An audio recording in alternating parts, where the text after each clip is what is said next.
What's up, football world? I am Bucky Brooks. This is the Bucky Brooks Show, and today we're gonna have an all Jags day again.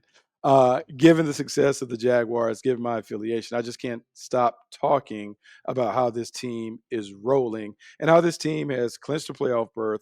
They're on the verge of winning the division title, and all things are looking up for the Jaguars in Liam Coen's first year. We're going to talk about the matchup against the Colts, the 23-17 win. But really, before we even talk about that, I just have to tell you, man, Liam Coen, James Gladstone, the general manager, Tony Baselli have done a really good job of putting this team together and positioning them in a way where they can compete at a high level immediately. And more importantly, they can make a playoff run and maybe an unlikely Super Bowl run by just doing some simple things that I don't know. I didn't think that would pay off this quickly. But I got to tell you, the first thing that I've seen from Lincoln and the staff when it comes to like just changing the culture and getting this team right is just the overall connectivity with everybody in the building. And when I talk about the building, I'm talking about the facility, I'm talking about the players, the coaches, I'm talking about the administrators, I'm talking about even the support staff, just how everyone is connected and everyone feels like they're valued, they're appreciated, and the jobs that they're doing contribute significantly to the team's success on the field. One of the things that you may have noticed in Jacksonville is every week Liam brings up somebody to break down the team. And it might be a support staff member, it may be the grounds crew, it may be the kitchen staff, whoever is enhancing the players' opportunities to be the best that they can be on Sundays, they're recognizing that. And that appreciation has changed the vibe inside the building. The other part of the vibe that has changed is the connectivity with the players. And anyone who is listening to me talk about the Jaguars since the summer has talked about how he's been very, very intentional about building relationships with the players. And the relationships not only extend in terms of like coach to player, but it's encouraging the players to spend time together outside the building so they can develop not only a chemistry and a camaraderie, but a trust that plays out in these tough moments in games. And so a lot of the success that we're seeing has some to do with the X's and O's. But I'm telling you, man, the culture that has really embodied the chemistry, the connection, all of those things, that has really been paramount to the team's success. And when you do that, you're able to hold people accountable. You're able to hold them to a higher level of commitment. And that trust is really what allows you to execute at a high level when the game is on the line. Now, I'll say this week 17 game against the Indianapolis Colts required the Jaguars really to lean into those things that they built when it comes to the culture. And the reason why is because it's a very difficult game to play against a team that had been eliminated the night before, because the Indianapolis Colts were eliminated when the Houston Texans knocked off the Chargers. It put them out of the playoffs. And so coming in Sunday, you're walking into a half empty Lucas Oil Stadium. You have a team that isn't necessarily motivated to play because they don't have anything to compete with, but you have a plucky quarterback in Philip Rivers, who might have been playing the last game of his NFL career. So the energy was weird. It was a tough dynamic. Everyone on the outside world is telling you that you should beat this team, but it's a division game. You know each other well, and these games are always hard. And it was very apparent from the jump. Philip Rivers and those guys go down the field to take a 3-0 lead. They're doing it. Trevor Lawrence and Jaguars come right back. They move it down the field. They have success. They try a hook and lateral play to Travis Etienne. He fumbles it. And at that point, all of the momentum was in the Colts' favor. They go and score, and now it's a 10-0 lead, and you're playing and fighting uphill the entire time. In doing all of that, I can tell you from the sideline, it's really interesting to watch the team because in previous years, this team would be panicked. Coaching staff would be upset. There may be some fussing and yelling and trying to get the guys to play harder. At no point did I see any of that. If anything, I saw a team that was very calm, a team that was very composed in terms of what they were doing and what they wanted to accomplish. And I saw a coaching staff that knew in time they could walk the Colts down. So in doing that, the conversation at halftime was about, hey guys, like we're messing this up. We're the team that is turning the ball over. We're not playing our best ball, but let's just figure out a way to get out of here with a dub. Let's just play hard, make it an effort game, find a way to execute in the second half, and you can get it done.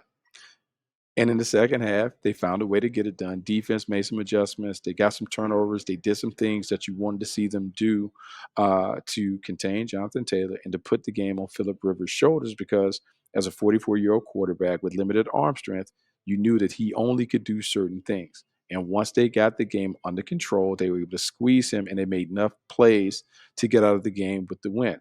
And even though stylistically it wasn't pretty, it was a gritty performance that we typically wouldn't see from the Jaguars in previous years. To me, it was a sign of growth in terms of how far this team has come and why this team legitimately has a chance to run through the postseason and eventually be the team that represents the AFC and the Super Bowl. But let's talk about this game and let's talk about it like specifically in terms of why I like it and why this is a huge building block going into week 18 and a meaningful game against the Tennessee Titans that ultimately could determine if the Jaguars are the division winner and if they can climb to be the second seed in the AFC. The reason why this game was important is because in a game like this, where the outside noise is telling you this should be a blowout, you should beat this team has lost 5, 6 in a row, it should be a cakewalk.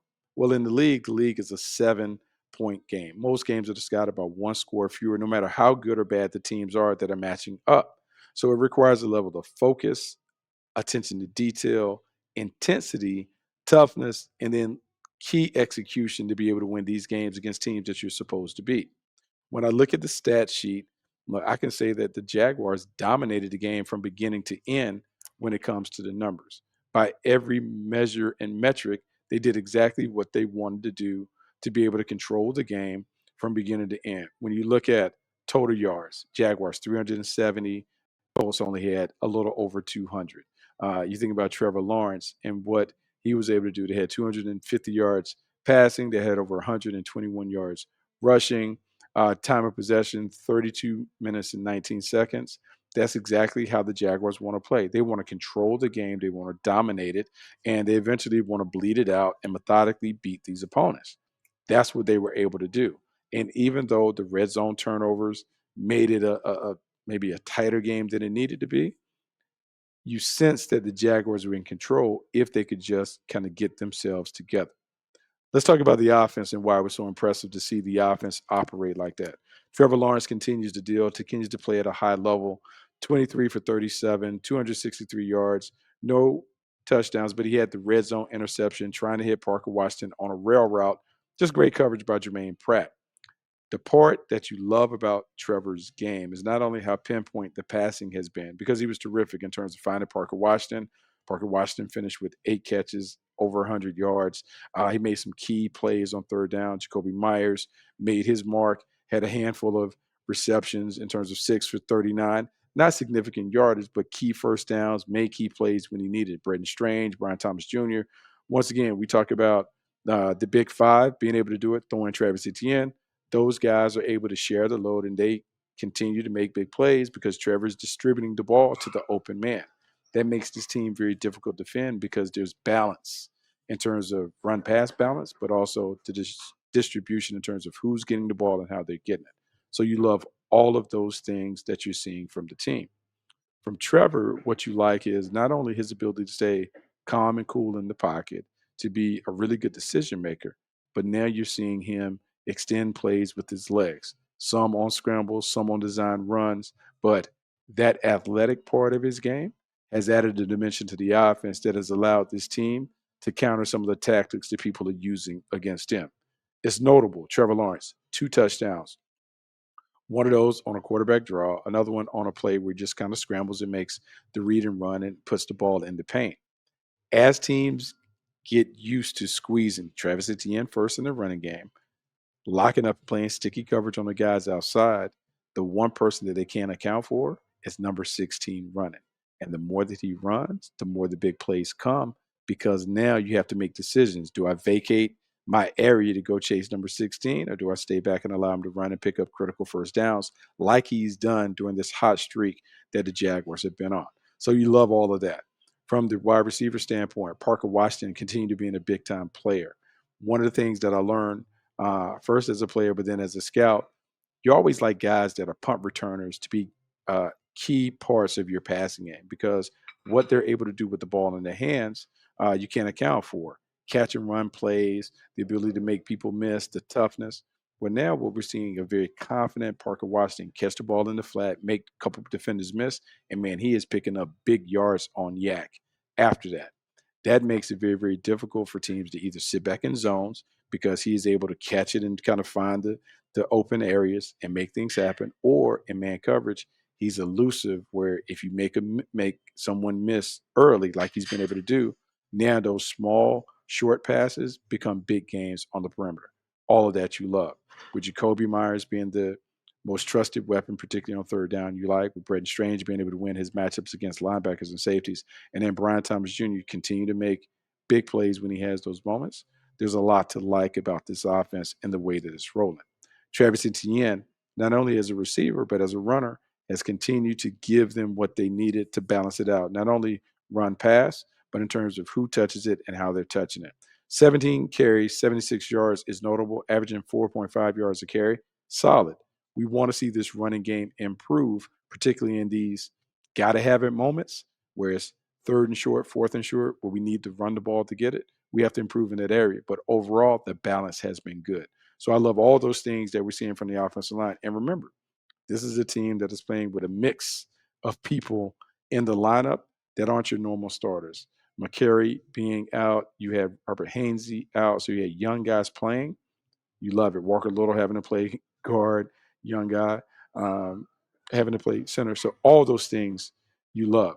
Now, in talking about the offense, here's the questions that have to be answered about the offense. One, people want to know, why is Liam Coen going for it so much on fourth down? All I can tell you is this is who he is. This is who the Jaguars are.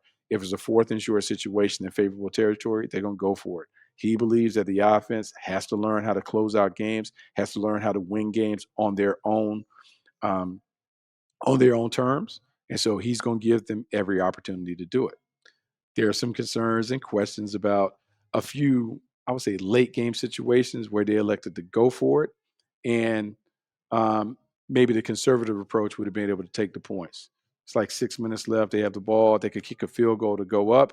They go for it. They don't get it. Trevor Lawrence is stopped on a sneak.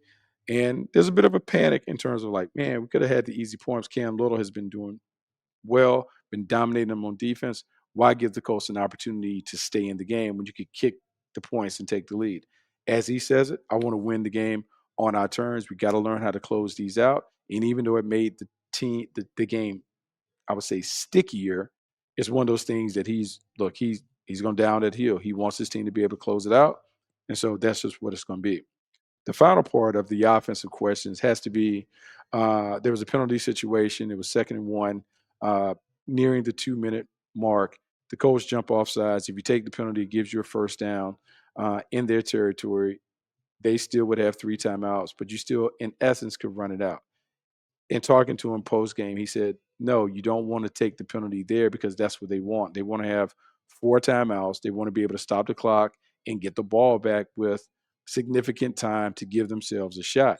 By declining the penalty, you have an opportunity to run another play, make them burn a timeout on the front side of the 2-minute warning, make them use the 2-minute timeout, and then finish the game by being able to get a first down." It didn't work out exactly how you played it out, but they were able to figure it out. But that is the rationale that went behind it. So now let's talk about the defense. And I'll say this: Anthony Campanile on defense is terrific in terms of making adjustments. And what I love about him and the way this defense is playing is they quickly adapt and adjust to whatever the offense is doing. The Colts early in the game were playing ball control. They were running the ball with Jonathan Taylor early. They were staying ahead of the sticks, and they were making Phillip Rivers have to make plays in these mixed down situations that gave them the comfort of being able to run it or throw it. It made it very difficult for the Jaguars to dictate the terms. After the first quarter and a half, the Jaguars kind of switched their tactics. They really put a blanket over Jonathan Taylor. They contained him, held him to 70 yards on 21 carries. That's only 3.3 yards per carry, which is exactly what you want. And by doing that, it put Phillip Rivers in more yard situations, made him have to throw against a loaded defense that was really geared up to stop the short passes and those things. And then they also played a little more man to man to eliminate those open windows that he was taking advantage of early in the game. And listening to Campanile talk to the defense, I'm just telling you, man, he has a clear understanding of what he wants to do. He has a clear plan B and plan C always available to handle whatever the offense does. And at no point does he ever come off as panicked when he's explaining his reasons, his adjustments to the other team. And that is a big part of being super, super successful in this league. When it comes to the defense, they continue to be the masters of the takeaway. Jarian Jones making a huge interception late in game to flip the momentum, sitting on an inside out route from the slot receiver in a zero pressure. Talking to Jarian Jones after the game, he said, "Look, man, I know the ball has to come out. I'm anticipating that, so I'm going to make a play." They've been encouraged to go make plays. We know how turnovers impact the game. And what you're seeing is a turnover obsessed defense making those plays that are available to them. So you love it. The other turnover, Antonio Johnson picking off a pass on a Hail Mary situation at the end of the game. Not necessarily advisable to go for the interception, but if you're going to come down with it, it adds to your stat sheet. And down the line, when you have negotiations, front offices tend to forget how you picked them off. They tend to look at the stat line and know, hey, that's another interception to Johnson. We're going to have to up the ante when it comes to paying for him.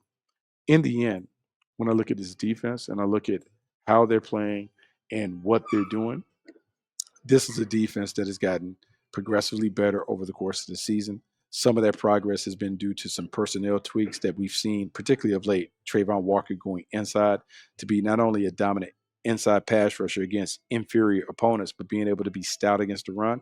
That has been huge when it comes to it. The revolving door and the additions of more players playing in the secondary. We've seen Jordan Lewis go on IR, but it hasn't impacted the team because early in the year, Monteric Brown, Jarian Jones, Antonio Johnson being able to jump in and play big nickel, Eric Murray and Dewey, Christian Braswell, all of these guys getting significant time, and the team not blinking when they had to put the young guys in. The depth has enabled this team to weather the storm when it comes to injuries. More importantly, it has given them some versatility when it comes to being able to use different packages to put their best 11 on the field, given the situation and circumstance, which is why you've seen the Jaguars play more dime defense. Overall, this defense is trending in the right direction. Josh Hines Allen and company are getting consistent pressure on the quarterback. They're doing a great job of stopping the run. And when the ball is in the air on an errant pass, a tip, or an overthrow, they're making these plays. We talk about it. It's important. Turnovers are the biggest deciding factor in football, and the Jaguars are right behind the Bears at the top of the heap when it comes to forcing those turnovers. Now, what does it mean? Does it mean that our team is going to win the division? No. But if you go to FanDuel Sportsbook and you play the odds, Jaguars are plus 500 to win the AFC. Liam Coen, our coach, is up for Coach of the Year. He's plus 1,100 to win Coach of the Year. I like those odds. And then finally, we talk about our Jaguars winning the Super Bowl, plus 1,300 to win the Super Bowl. As Trayvon and those guys say, not a lot of believers in the building, but inside this team, they certainly believe that they can get it done. Let's look ahead to next week and what it really means when it comes to having an opportunity to win division against the Tennessee Titans. Week 18 matchup against our bitter rivals. This is important because Liam Coen has not talked about outcomes. He'll tell you, look, we never talked about winning the division. We didn't talk about playoffs and Super Bowls. We talked about the process that it takes to be a good team, a competitive team, a championship team. Talked about preparing each week so you can put on your best performance, making sure that each day has a focus and intention, and that we maximize the day by making sure we get those things done on those days. And so the Jaguars are going to approach this Titan game just like they approached everything else. They're going to keep the main thing the main thing. Wednesday, they're going to lock in. They're going to do the walkthrough, jog through, go through all their plays. Thursday is the hard day. They're going to get after and grind. And then they're going to put themselves in a position to knock off the Titans. Titans have nothing to play for, but as a bitter rival, they would love nothing more than to keep us from winning the division. Doesn't really matter because in talking to these guys, they say it never matters what the other team does. It matters about us. And I'm confident in saying that this team is going to prepare. They can prepare to play at a high level. And I would anticipate us playing a better game than we played on the road against the Indianapolis Colts. And the reason why is because after the game, they were disappointed in their performance, not disappointed in their process. They didn't think they played their best game, but they were able to win a game when they didn't have their A game on hand. To me, that means they're going to spend all week making the corrections, and they're going to make sure that they try and build some positive momentum going into the postseason. Let's be honest, the Titans are a team that we should beat, but they're a dangerous team. Cam Ward is playing better. They played a very competitive game on Sunday. And so the Jags are going to need to bring their best to knock them off. But more importantly, they're going to need to bring their best to build some momentum for that first round. Everything is still out there available for the Jags, whether they're the 2 seed, the 3 seed, whether things happen where they somehow can get the 1 seed, all that's available, but none of it matters if they don't win. Now, there's going to be a lot of conversation over the next week on who is the best team for the Jags to match up with. I'm going to tell you, in talking to the team and talking to people around the team, doesn't matter. This is a team that doesn't really care who the opponent is. They feel like they can beat anybody. In their words, they talk about, man, put the ball down, spot the ball, let's go play, and let's just figure it out. I'm going to tell you, I love that attitude. I love the energy. And I love the fact that this team has gone from being a team that worried about a lot of outside noise to being a team that is locked in and focused and ready to go to the next level. Who would have thought that this team would win 12 games and have an opportunity to win 13? Not only is this team trending in the right direction, but this team is finally the team that we thought this team could be and that this city has always wanted to have in place. And so later in the week on our second podcast, we're going to talk about the things they need to get done, how they're going to attack the week when it comes to the Titans, more importantly, how they're going to get ready for the postseason. First time in a few years since we've been back. There's some things to think about with a first-time head coach, but I'm excited by the team's process. More importantly, I'm excited the Jaguars are relevant. Make sure you keep coming back, tuning in to the cool stuff that we're doing here on the Bucky Brooks Show as we're talking about the Jags, but also the cool things that we're doing at Bleav. Make sure you shout out our sponsor, FanDuel Sportsbook, for all the cool things that they're doing. Until next time, I'm Bucky Brooks. I'm out.